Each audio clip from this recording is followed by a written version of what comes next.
Hello बच्चों, welcome to physics wisdom academy. अब तक हम केवीएस पीजीटी फिजिक्स के जो 2023 का पेपर आया था उसमें 80 टू 123 क्वेश्चंस हम सोल्व कर चुके हैं। पार्ट 1, पार्ट 2 एंड पार्ट 3 में। ये जो वीडियो है ये पार्ट 4 है। इसमें हम 123 के बाद वाले जो क्वेश्चन है वो डिस्कस करने वाले हैं। जितना हो सकता है मैं ज्यादा से ज्यादा क्वेश्चन इस वीडियो में डिस्कस करूंगा। आइए स्टार्ट करते हैं। Okay, now come to Question number 124. We are starting this video with question number 124. अगर इससे पहले वाले क्वेश्चन आपको देखने हैं तो जो मेरे YouTube चैनल पर वीडियोस है वह पार्ट 1, पार्ट 2 और पार्ट 3, उसमें आप बाकी के जो क्वेश्चन जो मैंने अब तक करवा चुका हूं वो देख सकते हैं। तो 124, An electric dipole consists of two equal and opposite charges minus q and q separated by a distance 2a. The potential due to this dipole at a distance r from its center on its axis is proportional to. We have given 4 options. ये हमें 4 option दे रखे हैं। Option A R, B option 1/r, C option 1/r² and D option 1/r³।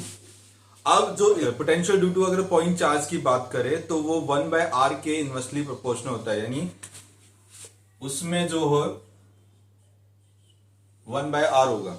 ठीक है, but this is for single charge. But अगर electric dipole की बात करें तो इसमें यह r² के इनवर्सली प्रोपोर्शनल होता है। सो ये हो जाएगा फॉर इलेक्ट्रिक डाइपोल। सो यहां पर जो राइट आंसर है वो है option number C. Now come to next question 125. 3 charges A, B and C are located at points 0 centimeter, 0 centimeter, 0 centimeter. ये कोऑर्डिनेट दे रखे हैं x, y, z के, एंड 0 सेंटीमीटर, 2 सेंटीमीटर, 0 सेंटीमीटर, और फिर है 0 centimetre, 4 centimetre, 0 centimetre respectively. A sphere of radius 3 cm is drawn with its center at 0 cm, 0 cm, 0 cm. The electric flux through this sphere is, हमें बताना है कि कितना electric flux होगा अगर हम एक स्फीयर ड्रॉ करें जिसकी रेडियस हो 1 सेंटीमीटर की। सो हमें जो है 3D में दे रखा है बेसिकली इस तरह से। सो पहला जो चार्ज है वो ए चार्ज हमारा ओरिजिन पर है, यानी कि यहां पर है ए चार्ज, और इसकी वैल्यू है 9 माइक्रोकुलम। बी चार्ज जो है वो y, अगर ये आपका y है, x एंड z, तो जो आपका बी चार्ज है वो y इक्वल टू 2 सेंटीमीटर यहां पर है। Its value is 18 microcoulomb. 1 2 1 2 3 1 2 3। और जो आपका थर्ड चार्ज है C, जिसकी वैल्यू -27 माइक्रोकुलम है, ये आपका 4 यानी कि इस जगह पर है। जो C चार्ज है इसकी वैल्यू है -27 माइक्रोकुलम। अब क्वेश्चन में कहा गया है कि अगर हम एक स्फीयर ड्रॉ करें रेडियस जिसकी 3 सेंटीमीटर है और जिसका सेंटर जो है इस एक्सिस के सेंटर पर है, ये इसके ओरिजिन पर है, तो इलेक्ट्रिक फ्लक्स कितना होगा उस स्फीयर के थ्रू। सो अगर हम स्फीयर ड्रॉ करें तो इस तरह का बनेगा। तो आप देखोगे ये वाला charge B and charge A lie inside the sphere. So जो इलेक्ट्रिक फ्लक्स होगा, we know that from Gauss theorem, Q by epsilon, where Q is the net charge enclosed by the surface or volume. So यहां पर जो है जो net charge है वो 9 microcoulomb और 18 माइक्रोकुलम है, तो ये दोनों क्या हो जाएंगे, ऐड हो जाएंगे। 9 + 18 माइक्रोकुलम, और यहां पर एप्सिलॉन की जो एप्सिलॉन नॉट की वैल्यू गिवन है 9 × 10⁻⁻12। सो ये हो जाएगा 27 × 10⁻⁻6 क्योंकि माइक्रो को जब हम कुलम में चेंज करेंगे तो 10⁻⁻⁶ से मल्टीप्लाई करेंगे, and divide by 9 into 10⁻⁻12, cancel 3, ये भी कैंसल, नीचे -6 ऊपर जाएगा तो ये हो जाएगा 3 इंटू 10⁻⁶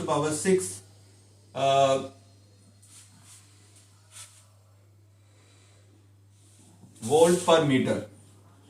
यहां पर जो यूनिट दे रखी है, क्योंकि इलेक्ट्रिक फ्लक्स की जो यूनिट है अगर हम देखेंगे इलेक्ट्रिक फील्ड के रिस्पेक्ट में अलग आएगी, और यहां पर जो है पोटेंशियल के रिस्पेक्ट में दे रखी है तो अलग आती है।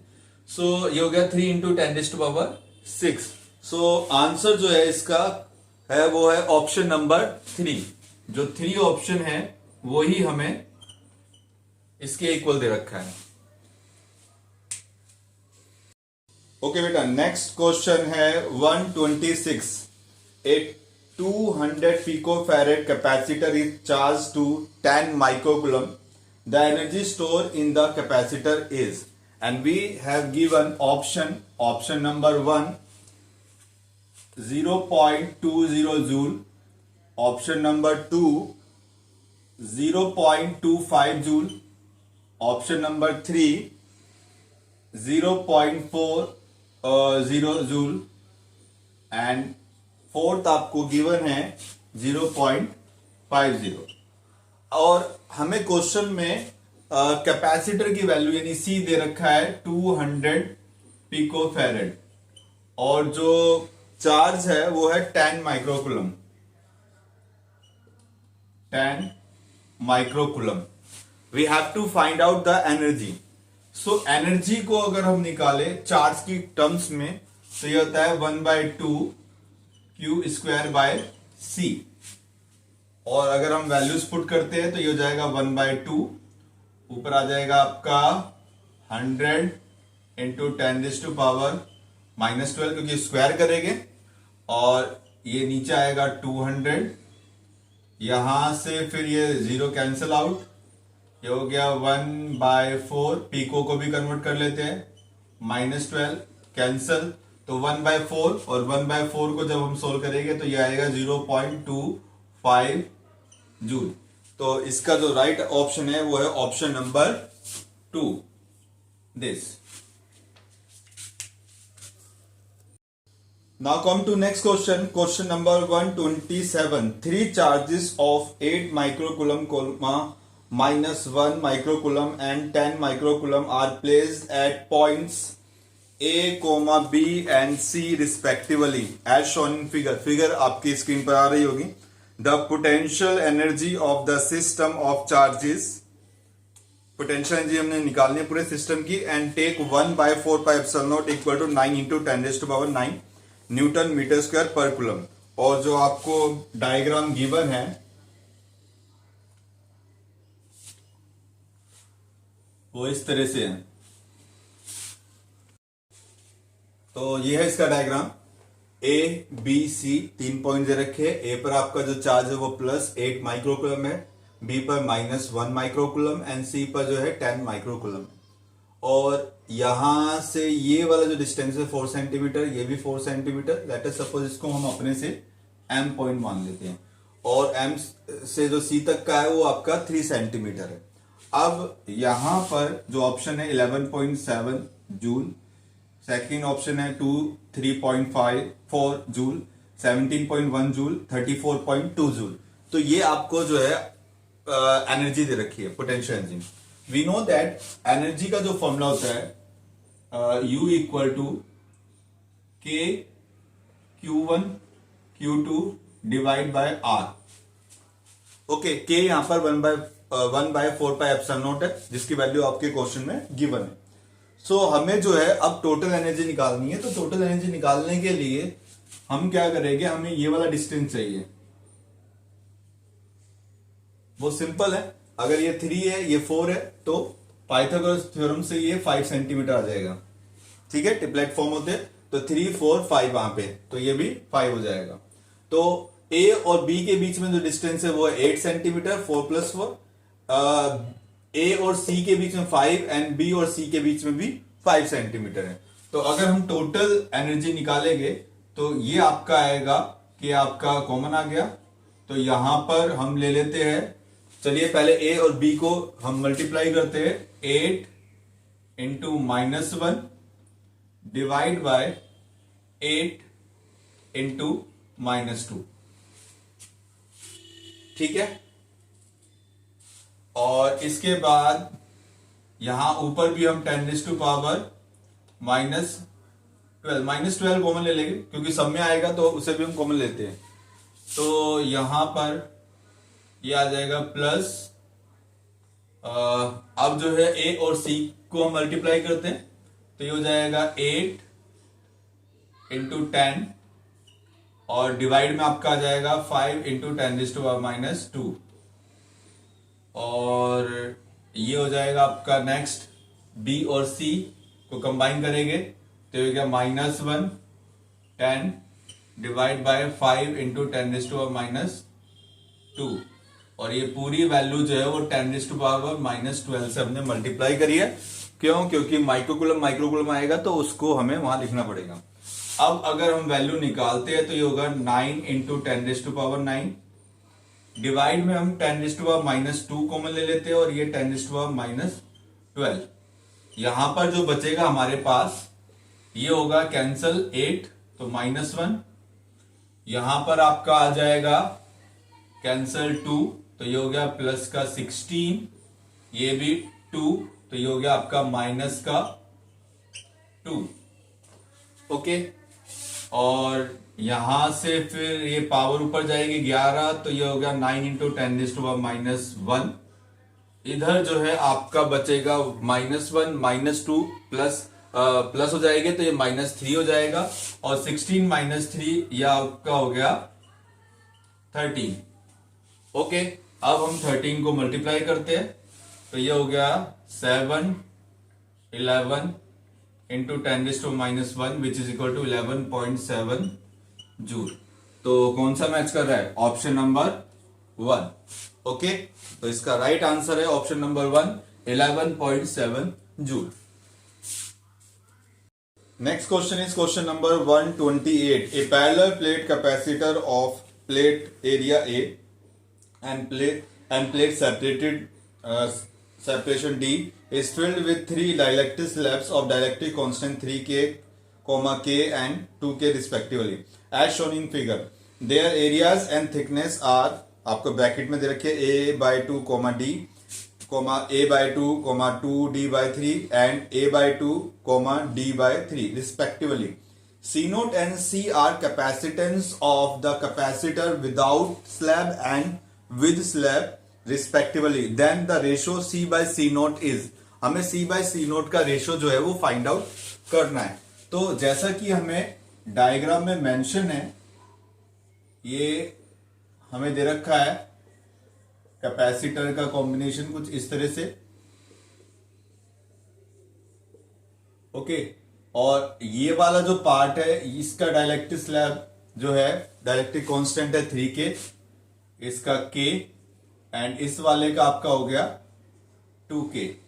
ये इतना डिस्टेंस आपका A/2 और ये भी आपका जो है A/2 दे रखा है, और ये जो है 2D/3 यहां से लेकर यहां तक, और ये जो है आपका D/3 दे रखा है इतना, ओके। और ये जो पूरा है इसकी जो सेपरेशन है D, और टोटल एरिया जो है वो A दे रखा है, और A और B के बीच पे आपको टोटल कैपेसिटेंस निकालना है। तो अगर मैं देखूं यहां पर, अगर इसको हम मान लेते हैं C1, ये वाला जो है ये हो जाएगा C2 और इसको ले लेते हैं C3, ठीक है। डाइलेक्ट्रिक स्लैब भी जो है इसके अकॉर्डिंग है। सो अगर हम देखेंगे इस कॉम्बिनेशन से हमें पता लगता है कि जो C1 और C2 है वो दोनों आपके सीरीज में है, और इन दोनों का सीरीज कॉम्बिनेशन C3 के साथ पैरेलल में, और फिर हम उसको सोल्व करेंगे। अब मैं आपको एक चीज बता दूं, विदाउट डाइलेक्ट्रिक स्लैब ये पूरा एक कैपेसिटर है, ठीक है। इसकी थिकनेस D है और पूरा एरिया क्या है? A है। तो C0 जो है विदाउट डाइलेक्ट्रिक स्लैब ये हो जाएगा ε0 A/D, ठीक है। ε0 A/D इसकी जो है वैल्यू हो जाएगी। अब हम निकालते हैं कि यहां पर हमें क्या करना है। देखिए, लेट अस सपोज इस पूरे को P मान लेते हैं। ठीक है, इस पूरे को क्या मान गया, P। अब डाइलेक्ट्रिक स्लैब के साथ इसको डिस्कस करते हैं। तो पहले C1 अगर डाइलेक्ट्रिक स्लैब के साथ निकालेंगे तो ये हो जाएगा आपका एप्सिलॉन नॉट के area A/2 divide by 2D/3 which is equal to 3 epsilon naught के A डिवाइड बाय ये आपका हो जाएगा 4D। ठीक है, कितना हो गया ये 4D। So epsilon not A/D मैंने क्या माना है, P। तो ये आपका हो गया 3K डिवाइड बाय 4P। ठीक है, KP हो जाएगा। इसी तरह C2 हम निकालेंगे तो ये हो गया एप्सिलॉन नॉट के A/2 डिवाइड बाय D/3 और यहां पे 2 आएगा क्योंकि डाइलेक्ट्रिक स्लैब की जो K की वैल्यू है वो 2 है। So this will be equal to 3, इस 2 से 2 कैंसिल हो जाएगा तो इसको यहां पे हो जाएगा 3 एप्सिलॉन नॉट के A divide by D which is equal to 3KP। Okay, अब जो है हम इसको सोल्व करते हैं। सोल्व करने पर हमें क्या मिलेगा, पहले हम इसको क्योंकि ये सीरीज में है तो पैरेलल की तरह सोल्व कर लेते हैं। 1/C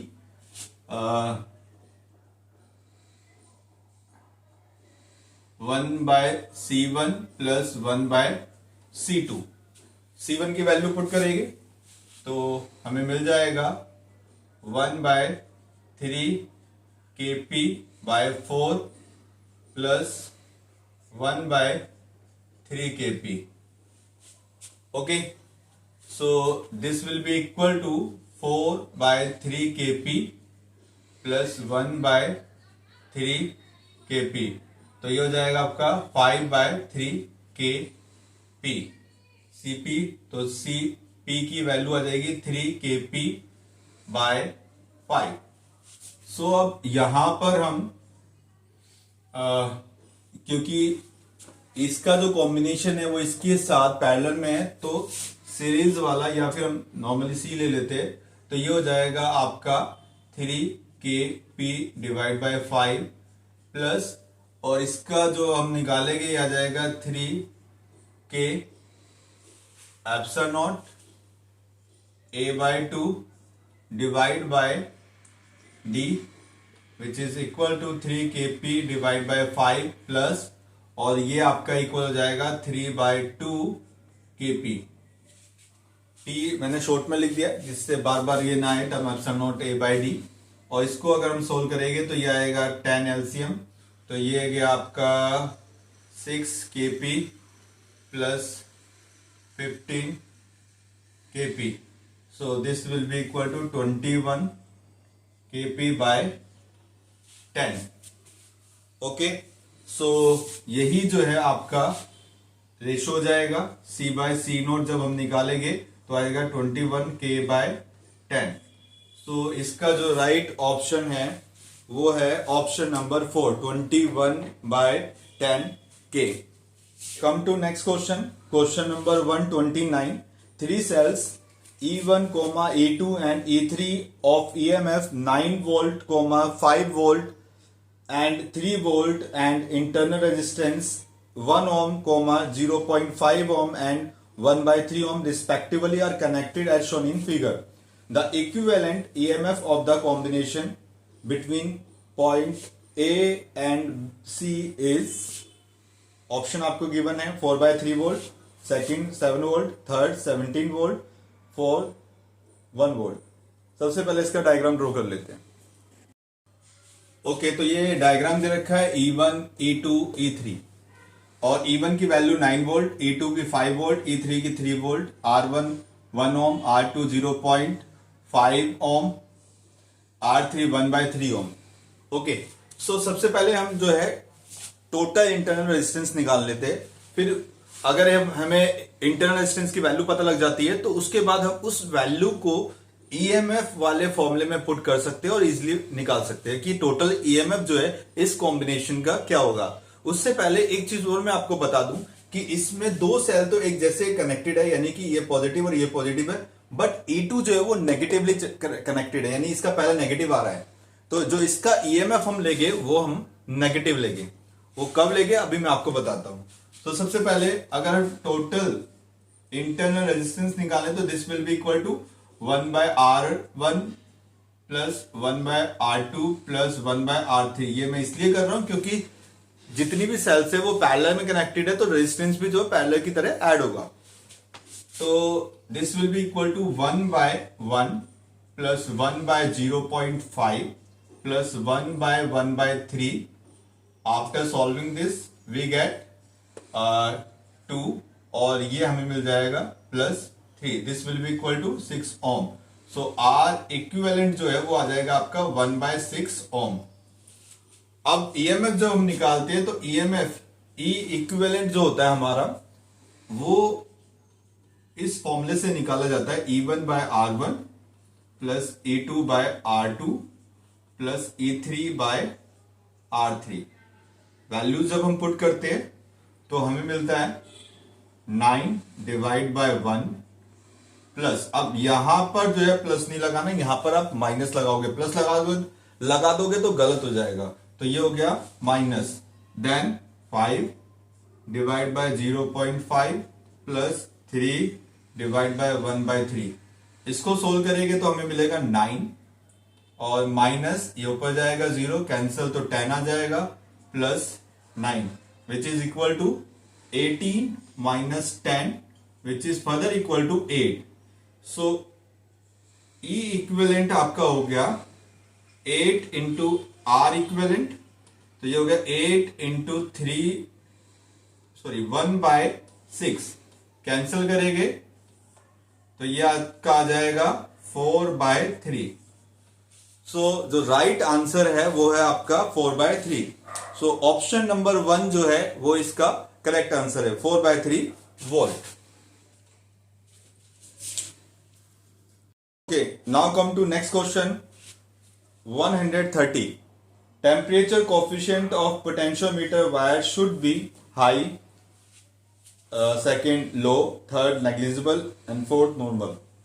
देखिए जो टेम्परेचर कोफिशिएंट होता क्या है, टेम्परेचर कोफिशिएंट हमें बताता है कि एक अगर वायर है हमारे पास तो टेम्परेचर चेंज करने पर उसकी वैल्यू, उसके रेजिस्टेंस की वैल्यू किस तरह से चेंज होती है। Because we know that resistance of a wire depends on temperature. If we increase the temperature then resistance of the conductor will increase. जो रेजिस्टेंस है वो बढ़ेगा और जो आपका करंट है वो कम हो जाएगा, और आप अगर कोई एक्सपेरिमेंट कर रहे हैं तो सही वैल्यू नहीं आएगी। तो इसके लिए अगर ये ना हो, क्योंकि हम नहीं चाहते, एक्चुअली क्या होता है जब करंट पास होता है वायर से तो वायर जो है वो हीट अप हो जाती है, ठीक है, ऑब्वियसली होगी क्योंकि रेजिस्टेंस होता है वायर का पोटेंशियोमीटर में, और जब हीट होगी तो टेम्परेचर बढ़ेगा, टेम्परेचर बढ़ने पर रेजिस्टिविटी चेंज होगी, रेजिस्टिविटी चेंज होने पर रेजिस्टेंस चेंज होगा। तो हम नहीं चाहते कि ये प्रोसेस हो, तो इसको रोकने के लिए हम क्या करते हैं कि हम चाहते हैं एक ऐसी वायर हो जो टेम्परेचर कोफिशिएंट जिसका कम हो या फिर नेग्लिजिबल हो।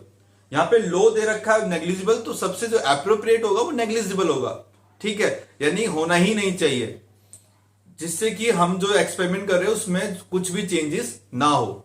ओके, तो इसका जो राइट ऑप्शन है वो है option number 3। Next question, question number 131। Energy bands of 3 materials are given below. Here V and C represents their valence and conduction band respectively। आपको 3 डायग्राम दे रखे हैं A, B and C, ठीक है, screen पर आ रहा होगा। और A जो है उसमें एनर्जी गैप आपका दे रखा है लेस देन 3 इलेक्ट्रॉन वोल्ट। जो C है वो कंडक्शन बैंड को रिप्रेजेंट कर रहा है और जो V है वो वैलेंस बैंड को। B में कोई भी नहीं है एनर्जी गैप, और जो C है उसमें ग्रेटर देन 3 इलेक्ट्रॉन वोल्ट है। तो मैं आपको बता दूं कि कंडक्शन बैंड और वैलेंस बैंड के बीच में जितना एनर्जी गैप होगा उसके बेसिस पर, अलग अलग एनर्जी गैप के बेसिस पर हम डिफाइन करते हैं कि कौन सा कंडक्टर बनेगा, कौन सा इंसुलेटर एंड कौन सा आपका सेमीकंडक्टर होगा। अगर कोई भी एनर्जी गैप नहीं है, एनर्जी गैप नहीं होने का मतलब है there are large number of free electrons present in the conductor. Conductor यानी कि कंडक्शन बैंड। तो जितने ज्यादा आपके इलेक्ट्रॉन होते हैं कंडक्शन बैंड में, उतनी ही ज्यादा उसकी कंडक्टिविटी होगी। सो जो आपका बी है वो आपका कंडक्टर को शो कर रहा है। ए वाला जो है उसमें क्या होता है कि energy gap less than 3 electron volt दे रखा है। ये एनर्जी सफिशिएंट होती है एक रूम टेम्परेचर पर जो किसी सेमीकंडक्टर को एनर्जी मिलती है। सेमीकंडक्टर को अगर इतनी एनर्जी मिल जाएगी तो उसमें जो वैलेंस इलेक्ट्रॉन होते हैं वो जंप करके कंडक्शन बैंड पे चले जाते हैं। कहते हैं कि हम रूम टेम्परेचर पर कुछ इलेक्ट्रॉन्स जो होते हैं आपके या होल्स जो होते हैं वो बेसिकली इलेक्ट्रॉन ही जाएगा वैलेंस बैंड से कहां चले जाते हैं, कंडक्शन बैंड में, और उन्हीं इलेक्ट्रॉन की वजह से सेमीकंडक्टर में कंडक्टिविटी आती है।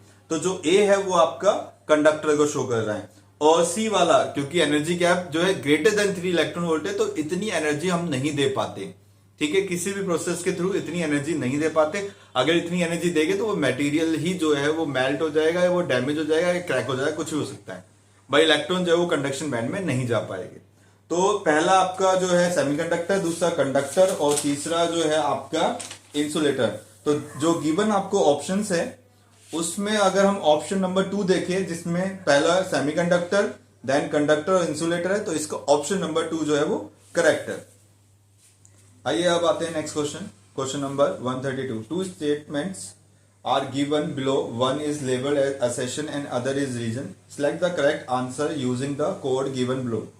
Assertion आपको गिवन है potential difference across the terminals of a battery is always less than the EMF of a battery. Reason आपको गिवन है during discharge of a battery potential difference across two terminals of a battery is V equal to E minus IR and V is less than E। ये condition आपको दे रखी है। तो ये जो दोनों स्टेटमेंट है वो ट्रू है, और जो आपका रीजन है वो करेक्ट एक्सप्लेनेशन है ए का। तो इसका जो ऑप्शन नंबर 1 है वो करेक्ट है। ठीक है, now come to next question, question number 133। Which one of the following voltage versus current variation curve could correspond to the gallium arsenide device. ये एक सेमीकंडक्टर है और सेमीकंडक्टर में गैलियम आर्सेनाइड का जो ग्राफ होता है वो सबसे अलग आता है। ठीक है, तो इसका जो है मैं आपको राइट आंसर बता रहा हूँ, 4th है, बुक में भी आपको मिल जाएगी, किसी भी रेफरेंस बुक में आप देख सकते हो, कोई इसका जो है सॉल्यूशन नहीं है। वी और आई का जो ग्राफ है जो 4th है वो आपका जो है राइट ऑप्शन है। इसमें हमें नेगेटिव रेजिस्टेंस मिलता है, इसकी खासियत यह है इसमें नेगेटिव रेजिस्टेंस मिल जाता है। Question number 134। A silver wire has a resistance of 2.1 ohm at 27 degrees Celsius and a resistance of 2.7 ohm at 100 degrees Celsius. Which one of the following values approximately gives the temperature coefficient of resistivity of silver? आपको एक silver wire है जिसका resistance दे रखा है 27 degree पर जो है 2.1 ohm at 27 degree Celsius resistance is 2.1 ohm and at 100 degree Celsius the resistance is 2.7 ohm. We have to find out the temperature coefficient of resistivity of silver, और आपको option हमें दे रखे हैं 4.0 into 10⁻³ पर केल्विन। ऑप्शन 2 है 1.7 into 10⁻³ पर kelvin. Option 3 is 1.3 into 10⁻³ पर kelvin. And fourth option आपको गिवन है 2.7 into 10⁻³ पर केल्विन।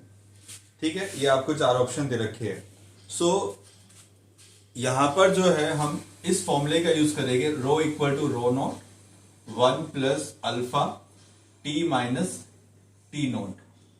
ठीक है, सो यहां पर ये जो टेम्परेचर है क्योंकि ये कम है तो ये आपका हो गया टी नोट, और ये हो गया रो नोट, ये हो गया टी, और ये हो गया आपका रो। सो अगर वैल्यू पुट करेंगे 2.7, 2.1, 1 प्लस अल्फा, तो फाइंड आउट करना है हमें 100 माइनस 27, सो 2.7। देखो सेल्सियस में है और यहाँ पे केल्विन में है, कोई फर्क नहीं पड़ता क्योंकि डिफरेंस ले रहे हैं वहां पे हम।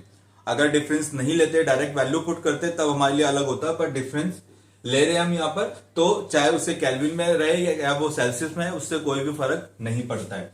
तो ये हो जाएगा 2.7 divide by 2.1 equal to 1 plus alpha 73, और इसको अगर हम सोल्व करेंगे 73 2.7 divide by 2.1 minus 1, 2.7 minus 2.1 divide by 2.1 which is equal to 0.6 divide by 2.1। जा रहा है 3 से कैंसल आउट हो जाएगा। अगर हम पॉइंट हटा दे तो ये हो जाएगा 2 और ये हो जाएगा 7, तो 2/7, और अल्फा जो है 2/73 इंटू 7। इसको अगर हम सोल्व करते हैं, इसको अगर हम पूरी वैल्यू लेके सोल्व करेंगे तो ये हो गया 5 11, तो ये अप्रोक्सीमेटली 4 इंटू 10⁻³ पर केल्विन आ जाएगा, यानी कि ऑप्शन नंबर जो 1 है वो इसका करेक्ट आंसर है। तो ये था हमारा question number 134। Now come to next question, question number 135। So in question 135, which of the following substance has a negative magnetic susceptibility? आपको मैग्नीट दिया है, क्रोमियम दिया है, गोल्ड है और निकल है। तो इसमें जो है आपका जो राइट आंसर है वो है गोल्ड। गोल्ड की जो मैग्नेटिक ससेप्टिबिलिटी होती है वो नेगेटिव आपको मिलती है। Now come to next question, question number 136। A current of 10 ampere is maintained in a long straight wire. The magnitude of magnetic field at a distance of 20 centimeter from the wire is, आपको बताना है कि कितना magnitude होगा magnetic field का। एक straight wire है जिससे जो है करंट आपका फ्लो कर रहा है 10 एम्पियर का, और इसमें आपको गिवन है डिस्टेंस यानी कि R जो है वो आपका 20 सेंटीमीटर। बस यही चीज आपको इसमें गिवन है। तो एक स्ट्रेट वायर, अगर अब एक स्ट्रेट वायर है और इस स्ट्रेट वायर की वजह से, ठीक है, इनफाइनाइट लॉन्ग स्ट्रेट वायर दे दिया तो इसका मतलब इनफाइनाइट है। तो इस पॉइंट पर हमें मैग्नेटिक फील्ड निकालनी है। तो इस पे निकालने के लिए हम क्या करेंगे, हम इस फॉर्मूले का यूज करेंगे, B equal to μ0I divide by 2πr। So μ0 की वैल्यू आपको गिवन है 4 पाई इंटू 10⁻⁻⁷। करंट 10 हो गया, ये हो गया 2 पाई इंटू 20 इंटू 10⁻⁻² सेंटीमीटर में जो है हम कन्वर्ट करके मीटर में लेके आएंगे। तो ये हो गया 2, यहां से ये 0 कैंसिल, तो ये भी 2 कैंसिल, पावर गई तो ये आ गया आपका 10⁻⁻⁵। सो 10⁻⁻⁵ आ गया। तो इसको अगर हम कन्वर्ट करेंगे माइक्रो में तो ये आ जाएगा 10 माइक्रो टेस्ला। सो इसमें जो ऑप्शन आपको दे रखे थे वो थे, फर्स्ट था 10 micro Tesla, second 20 micro Tesla, third 62.8 micro Tesla, and जो फोर्थ है वो आपका 125.6 माइक्रो टेस्ला। तो इसका जो राइट ऑप्शन है वो है ऑप्शन नंबर 1। सो आइए इस वीडियो के लास्ट क्वेश्चन पे आते हैं। Question number 137। A square coil of side 5 centimetre with 50 turns carries a current of 4 ampere. It is suspended vertically in a uniform magnetic field of 0.6 Tesla. Okay, such that the plane of the coil makes an angle of 60 degree with the field. The magnitude of torque experienced by the coil is placed close to, option आपको given है 0.15 newton metre, 0.26 newton metre, 0.35 newton metre and 0.52 newton metre. इस question में आपको side given है A equal to 5 centimetre, number of turns given है capital N equal to 50, and current जो है वो I आपको गिवन है 4 एम्पियर, और मैग्नेटिक फील्ड जो है वो है आपकी 0.6 टेस्ला। अब यहां पर जो है बोला गया है कि जो प्लेन है वो एंगल बना रहा है। तो जब प्लेन आपका 60 डिग्री का एंगल बना रहा है तो इसका मतलब जो इसका एरिया वेक्टर होगा वो 30 डिग्री का एंगल बनाएगा। जैसे कि ये आपकी मैग्नेटिक फील्ड है सपोज, ठीक है, और ये आपका जो है प्लेन हो गया। अब ये प्लेन के साथ जो है वो एंगल बन रहा है आपका 60 डिग्री, बट जो इसका नॉर्मल है उस नॉर्मल के साथ एंगल कितना बनेगा, 30 डिग्री। ठीक है, कितना बनेगा, 30 डिग्री। सो यहां पर जो है टॉर्क निकालना है, तो टॉर्क का जो फॉर्मूला होता है वो होता है tau equal to M B sine theta, और एम होता है आपका N I A B sine theta, N number of turns, I current, A area, B magnetic field and theta जो है एंगल हो गया। तो वैल्यूज अगर हम पुट करते हैं 50 इंटू 4 इंटू एरिया 5 इंटू 5 25, तो 25 इंटू 10⁻⁻⁴, मैग्नेटिक फील्ड 0.6 एंड जो साइन है वो आपका हो गया 30 डिग्री। तो इसको अगर हम कैलकुलेट करेंगे तो आप देखोगे कि ये जो है आपका हो गया 4 इंटू 25 100, और फिर वो 100 इससे मल्टीप्लाई किया तो ये 5000, ठीक है, ये हो गया आपका 0.6 और इंटू 10⁻⁴ डिवाइड बाय 1/2, तो ये कैंसल, इससे 0.3, और ये 4 पावर है तो ये भी गई, 0.5 into 0.3 which is equal to 0.15 newton metre. So जो इसका राइट ऑप्शन है वो है ऑप्शन नंबर 1। थैंक यू, इस वीडियो में इतना ही था, और अगर ये वीडियो आपको पसंद आया तो इसको लाइक और सब्सक्राइब कर दीजिए, और जितना आप शेयर कर सकते हैं इसको शेयर करिए। आगे भी अगर आपको और अच्छे वीडियो देखने हैं तो हमें ऐसी सपोर्ट करते रहिए, और इसका जो अगला पार्ट है वो जल्दी ही मैं अपलोड करूंगा इस चैनल पे। Thank you so much.